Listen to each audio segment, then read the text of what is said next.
Right. పశ్చిమ గోదావరి జిల్లా ఉండి మండలం ఎండగండి గ్రామంలో పార్సిల్లో మృతదేహం మిస్టరీ ఇంకా వేయలేదు. పార్సిల్ డెడ్ బాడీ కేసులో విచారణ పోలీసులు వేగవంతం చేశారు. పార్సిల్ను ఆటోలో తీసుకొచ్చిన ఆటో డ్రైవర్ను అదుపులోకి తీసుకుని ఉండి పోలీసులు విచారిస్తున్నారు. ఈ కేసులో పోలీసుల దర్యాప్తు కొనసాగుతోంది. రంగరాజు చిన్నల్లుడు శ్రీధర్ వర్మ పరారీలో ఉన్నాడు. శ్రీధర్ వర్మపై పోలీసులు అనుమానం వ్యక్తం చేస్తున్నారు. సిమ్ కార్డుతో పాటు శ్రీధర్ వర్మ ఫోన్లు మారుస్తున్నాడు.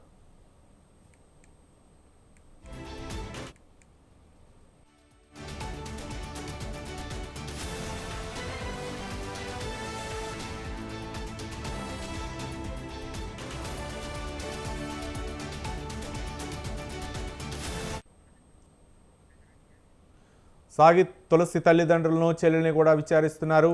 సాగిత్ తులసి మరిది వర్మ పరారీలో ఉన్నాడు. పార్సిల్ తెరవగానే జరిగిన పరిణామాల తర్వాత ఫోన్ స్విచ్ ఆఫ్ చేసి అందుబాటులో లేకుండా వెళ్ళిపోయాడు అతను.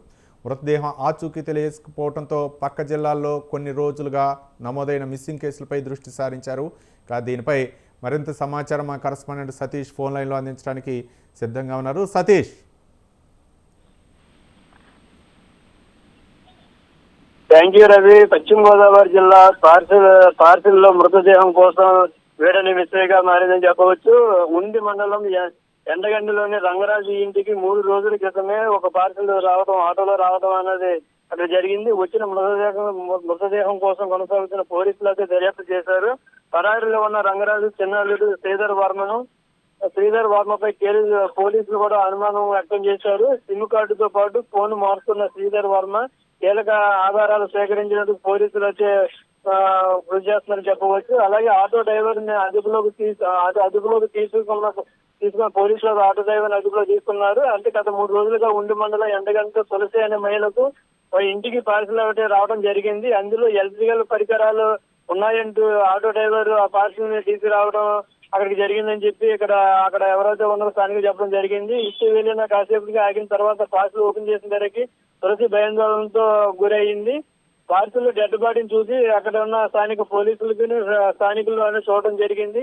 కాకపోతే ఈ మిస్టరీ అనేది ఏ విధంగా ఎదురుకెళ్తుంది అనేది ఇక్కడ పోలీసులు అయితే దీని మీద ముమ్మరంగా గాలిస్తున్నట్టు తెలుస్తుంది. అలాగే ఇక్కడ దీనికి సంబంధించి జిల్లా ఎస్పీ కూడా చాలా సీరియస్ గా ఈ వ్యవహారం తీసుకున్నారు. ఈ మధ్యకాలంలో ఏమైనా మిస్సింగ్ కేసులు ఉన్నాయా లేదా అన్నది వాటి మీద కూడా పోలీసులు అయితే మొత్తం బందోబస్తునే మొత్తం అంతా కూడా ఎంక్వైరీ అయితే ఫీల్ అవుతున్నారు.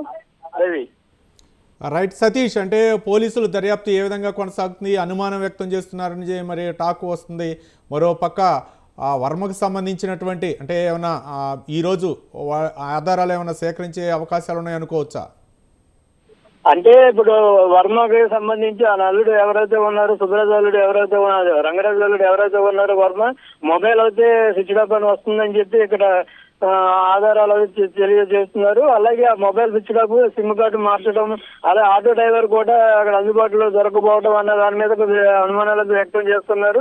అదే అక్కడ రాజులకు సంబంధించి అక్కడ ఒక ఇల్లు అన్నది ఆవిడ తులసి అనే ఆవిడ నిర్మించుకుంటుంది. ఆ ఇంటికి సంబంధించి ఆవిడ బాగా పూరు కాబట్టి అక్కడ అందరూ కూడా దాతలు కానీ లేకపోతే కమ్యూనిటీ కానీ ఏదో ఒక గతంలో ఒకసారి పార్సల్ రూపంలోనే పెయింట్లు కానీ మొత్తం ఆ ఇంటి సామానం కానీ రావడం జరిగింది. అలాగే ఎలక్ట్రికల్ సంబంధించి ఇంటికి వచ్చి పార్సల్ పంపిస్తున్నామని చెప్పడంతోనే ఆవిడ అది బాక్స్ ఓపెన్ చేసి అడిగి అందులో డెడ్ బాడీ కనపడేటప్పటికీ ఆందోళన వ్యక్తం చేసింది. ఏదైనా సరే వర్మ ఆటో డ్రైవర్ ఇలా ఎవరో కనపడకపోవడంతో మొత్తం ఇక్కడ పోలీసులు అయితే తీవ్రంగా సీసీ ఫుటేజ్ మొత్తాన్ని కూడా చూసి ఈ కేసును ఏదైనా సాధించేలాగే ఇక్కడ ఉన్నారని చెప్పవచ్చు. Ravi, right. Thank you Satish.